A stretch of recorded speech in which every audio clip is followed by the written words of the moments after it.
sango ba transport ipen wana toyoka ina ba mosoko sango pe di kumba moti na wenza cité bodo na bare bon soki pe teke toko kita pa partir ipen wana mi chopo mi famille frère mu chopo mobo mu chopo mi famille fa oyo pe fwa na yango oyo fwa eza teza la kilo pour nous solo comme au travail au cas moyen on laisse abattu eza le kilo na par rapport ya ba transport ya mboka zo tambula bien te en tout cas on a ndetole na ba konzambo kaka kopo wa musala ngulu kaka oyo yango na tangisela bana mwana bela makambu tuka kopo na yango to wana kopo musote musala moso moko oyo toteka ko 1000 famille francs na moso moko po mutu musako za pe mbongo ya kilo ana mbongo ya demi kilo to chape ba moso. Tous les coups sont permis sauf les insultes. Bonjour, bonsoir à toutes les internautes. Ça dépend l'heure dont vous allez recevoir cette émission avec votre humble serviteur Oncle P. Surnommé Lady Peuple. Tu auras toujours permis la population. Tu auras toujours permis la population. Tu solo là. Tu développer ma solo. Est-ce que est-ce que la population a commis bien ta population a là toujours. La Nignon sur que la vérité TV sur les première émission na yo omoni lien chaîne na biso s'abonner cliquer cloche et notification pour pas taraba élément na biso donc voilà rien que la vérité TV s'abonner pour partager la émission na biso yango et ça la force doza toujours na marché ah toza na marché toza na nka toza na wa mobali to sola na et to développer boy ba cop nini ya sala toujours na émission na biso ya à la découverte donc papa nanga obu ko pusa na momke ah ouais mbote papa ba benyo na kombo ngindu papa Ngindu otala la caméra bon papa journaliste papa na msobi yarabu papa Ngindu awa osala rani on a teka ngulu taba za précisément wapi awa na marché des anciens combattants na cité Baudouin papa nanga osali combien de temps na kopo ah na ume lango fort musalo to na beti déjà 28 ans na musalo bandango na âge bon na bandango na âge na âge à 22 ans. Na âge à 22 ans. Expliquez biso. Idée côté la ndenge nini obanda kopo po banda ndenge nini na chaka obala esprit wane utaka yo wapi anga fona kotaka kopo. Bon ba père na biso nde bazali ko travailler biso zo tanga classe na kolungwa classe na telemi na otala bango nde ba travailler alors classe sili ngape na yeto pusene pe na bango to ko mpe ko teka biloko yango ti lelo pe to continuer ba père ba se fatiguer to continuer na musala na biso donc yo zo relais biso to so relève donc oteka ba blo ni expliquer biso na ba blo ni oteka ba taba bangulu ba meme to ndenge biso oteka taba ngulu meme ni to tekaka eza so sabo moyi so pigeon to teka ko eza kimenga biso ba kimenga to kimenga to ba boucher ba kimenga to teka taba ngulu meme ngombe yo to tekaka ya musana biso eloko nyoto ya makila biso oteka kango na mutu boteka pena bato bon nateka na petit na nganda déplacer akeluka biloko na tuni olobi boteka biloko nyonso ya makila donc boteka pena bato ah to teka na bato ba mesa rezebele est-ce que vous comprenez question na bato bobo marana bato bani bobo marana bato boteka bango to bobo marana bato to teka na bango na bien olobi boteka biloko nyonso ya makila o esenyaka donc nanga ndenge naza awa okyo betinga lichette ochenga a ozoteka ngai ah mutu n'est interdit on comprend la question ngai mutu est interdit tozoteka nde nyama ngulu taba ngombe meme basosa bomo nyoso to o kimengo ezana makila yango biloko biso otekaka biloko na osko eutaka wapi bon biloko biso to yango msu kasangulu tokota pe ba Kongo ba mboka musuna ba ferme pe ba ko benga biso tokei ko somba. Ok, balandinyo sur rien que la vérité basant pour ça tout que le mois temps bete la biso solo okenda somba par exemple ngulu ofutaka transport combien okendaka ndenge nini okomaka ozwaka ngo ndenge nini ozongaka nango ofutaka biye nango ndenge nini na ngulu do bete la biso non moi lisolo na yo toyoka ndenge obandaka ndenge okendaka bon dernièrement awa to tana sefo awa boso toke awa tokenda na bamoto tisefu moto moko afuta 5000 tisefu so tokomona na sefu e tokozwa bangulu tokokita na mba mosusu tokozwa transform bala mo kuna te po écouter biso cher tozwa yango tolongola à partir ya sefu tokomona na kasangulu wana tofutaka bango à chacun angulu moko 5000 na biso bato so tokomona yango à partir ya kasangulu wana ba transport ezaka no etika bato na ipene tokotisa ngo ba transport ya ipene wana toyoka ina pa mosusu kozango pe dikumba la moti na wenza cité bodo ya bare bon soki pe teke tokokita pe partir ya ipene wana tosusu taxi mosusu wana tofuta na ngulu moko 2000 wana tokomi nango ti à partir ya ipene wana batiki biso wana tozwi transport mosusu etika biso ti na kati ya wenze awa wana tokofuta mosusu 15000 20000 parfois 30000 so biloko eza ebele parfois 40000 50000 mpe tokomaka yebisa biso bangulu kuna bosomba on a ba prix ya nengeni ba prix combien? Bon ngulu to somba ngo musu to kosoma on a prix de tête mais to somba par kilo mingi les kilos ya ngulu mo to soma on a partir à $10 à partir à $5 je m'excuse bon ya bataba pesa biso ba prix ya ba biloko na on so ya ba kilo nengo ote bosomba kuna po taba to pesaka yango te taba to soma on a prix de tête ndenge taba telemi boy au peso taboko pesa mba musu 150 000 120 000 to discuter ndé to sala masolo musu 80 000 70 000 75 000 on les a selon ndé to soma po taba na ngulu baza très différence taboko chaina kilo pesaka te ngulu nda pesaka na ba de biloko na ba préféra troni bon po omoni ngulu po batu mingi po je m'excuse omoni taba elo na libala so mwasa bali na mariage babala mwasi na ngulu te babala mwasi na taba yango siko po 1 kilo ya taba toteka on a fallu à 25 000 francs congolais 1 kilo ya ngulu toteka on 15 000 16 000 15 000 fa to soka mbongo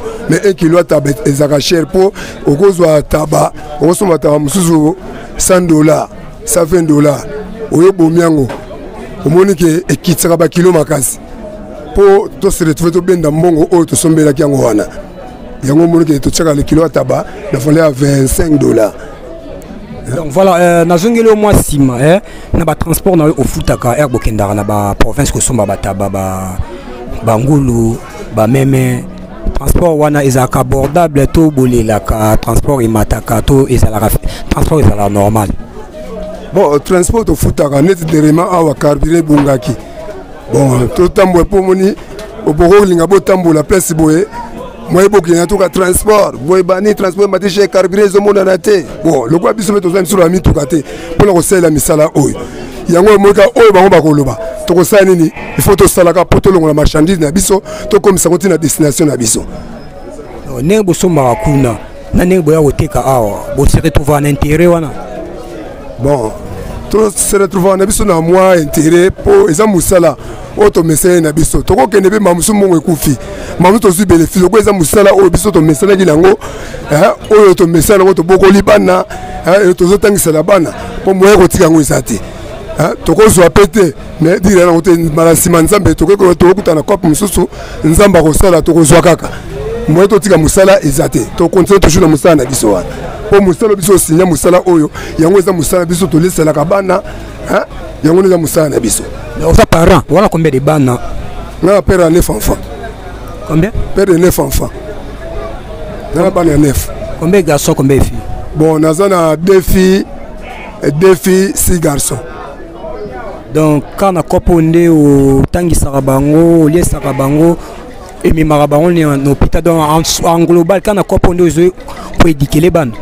Quand on a coupé au Moussala Ngoulou, yango na tangisela bana mwana bela makambo tuka kopi na nga yango to wana kopi musote musala na nga yango so moni bangulu oyo babiloko nyoso to eza musala na ngai biso bakimenga to aba boucher yango wala fier nango ouais to la fier nango po musala 9 enfants nga na poti na to tangisa bango na olesa makambo tu babela kopi na ngande yango na kopi musote tebleso musa musote musala o neka na uto ebisayo ndeba papa na biso ba forma biso ba lekisa biso batikela biso yango musala na biso yango to sala wana to so continuer na ngaka. Donc voilà la ligne sur rien que la vérité papa na ngasiko comme na ngonga on l'accepte sur prix à biloko nayo si possible avec votre permission toko bimela boye soit toko bimela to bimela comme ça on meka ko l'accepte sur prix papa cameraman a tourné kuna s'il te plaît au tourner kuna comme ça on meka ko l'accepte sur prix à biloko.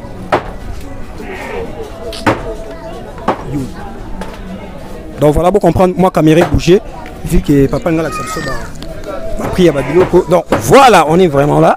On est là toujours à la découverte. Papa Nabiso. L'accepte sur prix à biloko nayo nyoso ningo somba. To banda awa namu. Awa to bandino likolo awa. Awa nena auto yebisabino awa. Les kilos to teka 16 000, 15 000 na kozambongo. Demi kilo to teka 7 500. Na moni ko za kilo na kati o l'acception est beau pesa si possible. Ouais. Donc voilà, papa zo l'acception n'est pas tekara na ba kilo nenge et salimaka. Voilà, expliquez kaka pour ba kilo to ko sabangote. Po mbongo za pasi. To lingande makambo fanda. To zo chabo neti bo soko na cheboye. Oh 1 kilo na valeur à 15 000 francs congolais. Demi kilo nango to chaka ngo na valeur ya 7 500. On a ko chaneti boye demi kilo 7 500. Bon, mutu musupe akoyi kozanga mbongo ya 1 kilo. Akozanga mbongo ya 1 kilo. Ba moso oyo moso moko. Moso moko oyo toteka ko 1000 francs. Na moso moko. Po mutu musa kozanga pe mbongo ya kilo, ana mbongo ya demi kilo to chape ba moso. Moso toteka 1000 francs. Awa ba biloko kati BNTC oyo toteka ngo 500 francs. Bon ba oyo musuba mère na biso oyo bateka na ba restaurant ba malewa bateka ba biloko akati yango ba biloko to tekela bango akoya pe mère pesa 25 000 36 000 to sali masolo nde to kosolo na yi bon ba poso bon oyo tele zezaboye oyo one zabo to teka yango na katonga ba mosa 1000 francs ba oyo na katonga ba mosa 1000 francs. Bon, le coloana mutako somba pe lokola mobimba. Le coloana mutako somba pe mobimba bongo. Ça on a pesé on sait combien de kilos qu'on pèse. OK. Donc ça rien que la vérité.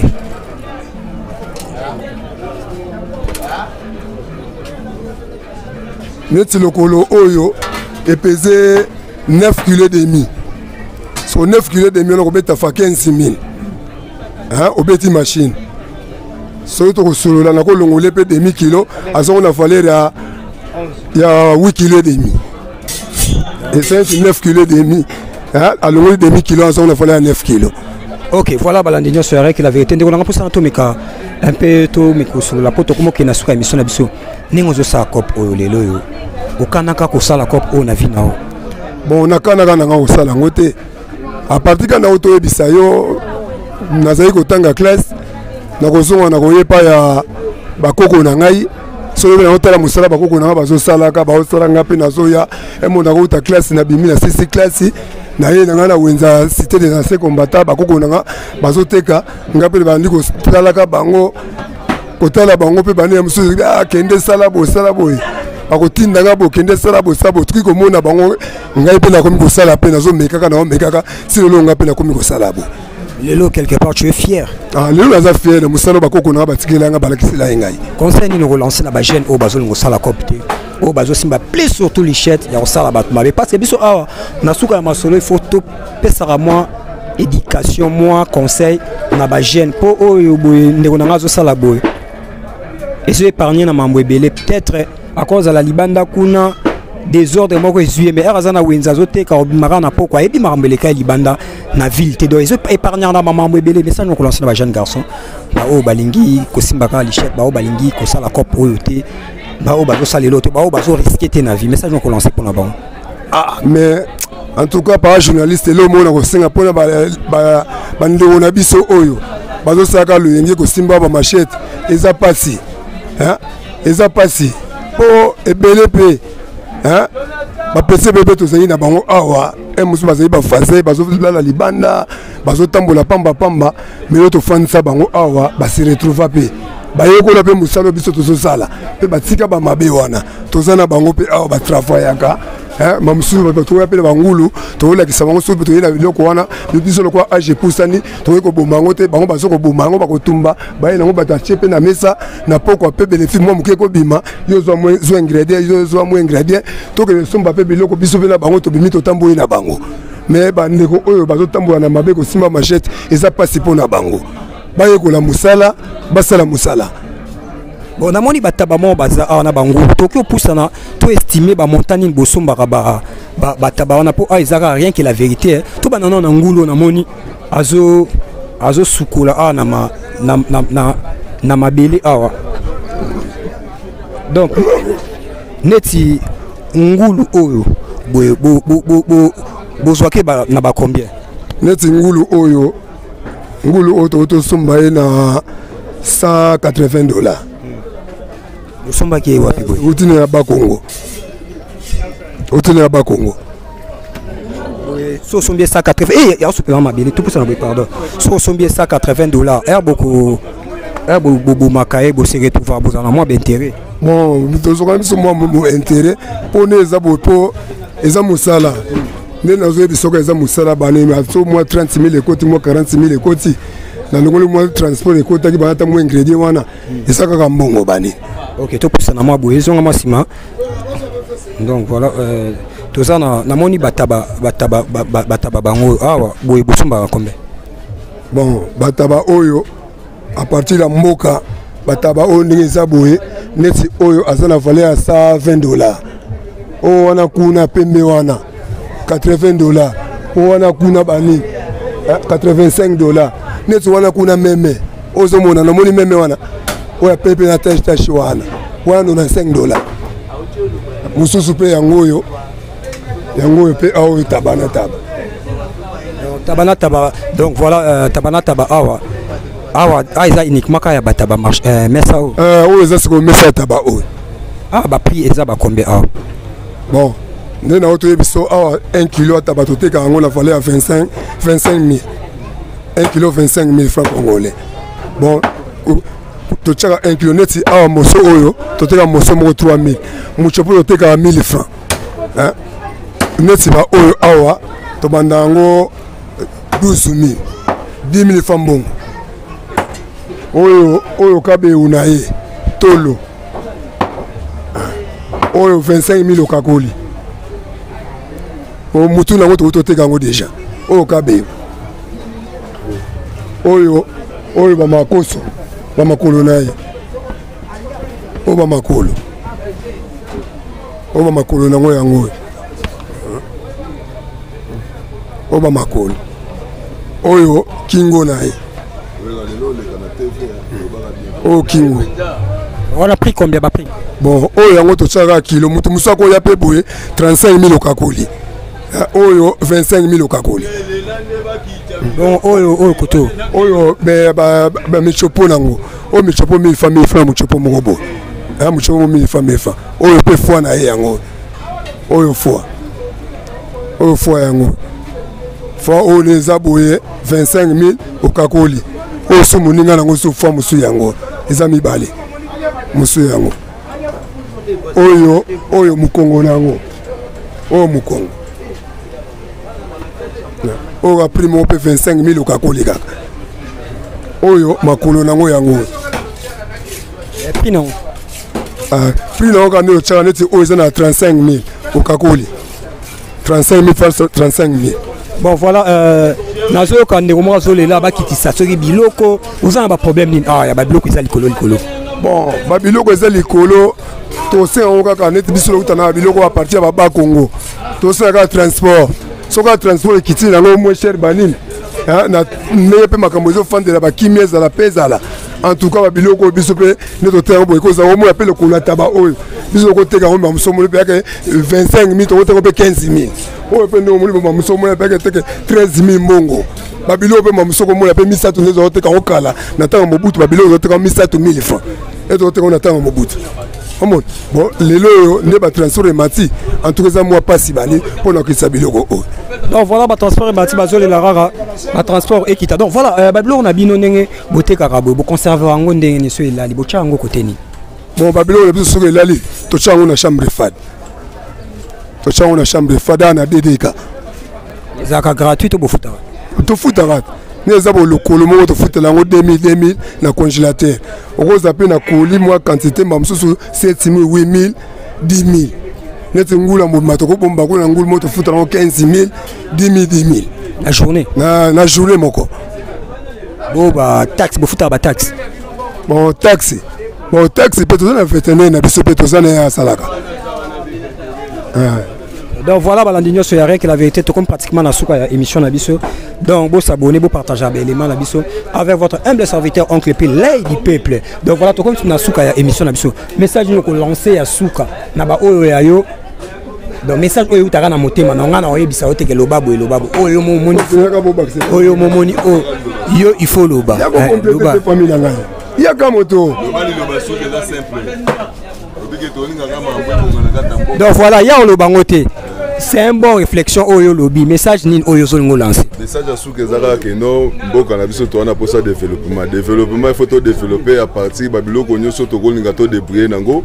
Il faut ça na facilité ko zongo. Eza teza la kilo pour no resolo ko mo bo travailler luka moya o lesa batu. Eza le kilo na par rapport ya ba transport ya mboga zo tambula bien te en tout cas on a to le ba konzamboka ba la position wana po to kende alignement. Donc voilà, merci beaucoup. C'est bon, c'est peu. Donc voilà, j'espère que Moninga a bâti ici. Donc on habite peu choses années locaux bâti ça ici. Bon, on a aussi un gars qui est l'autre, aussi un gars qui est en toi ba konzina biso. Battle biso peut-être on a les locaux pas ba konzina biso.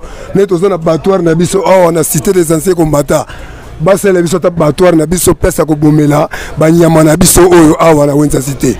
Basa la biso ta ba mesa oyo, ya malamu pende ya mabende. Et là, on a aussi un peu de continuer.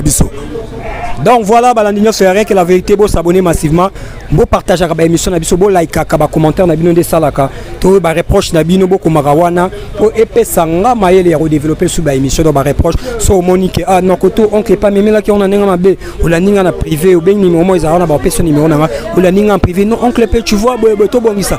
Donc ensemble, surtout simbaninde, to kendeliboso, toujours dans l'émission à la découverte. J'espère dans ce le nom de Mobali, j'espère que vous avez Winzi, ah bazo bo mabataba même soso. Donc babi awa nyoso etangisaka makila ba okatango mutu sauf batou sauf batou. Donc vous s'abonner, vous partager la émission na biso. Donc voilà, à la prochaine émission et ça la rama boy soto che bye bye ça la rama boy bye bye.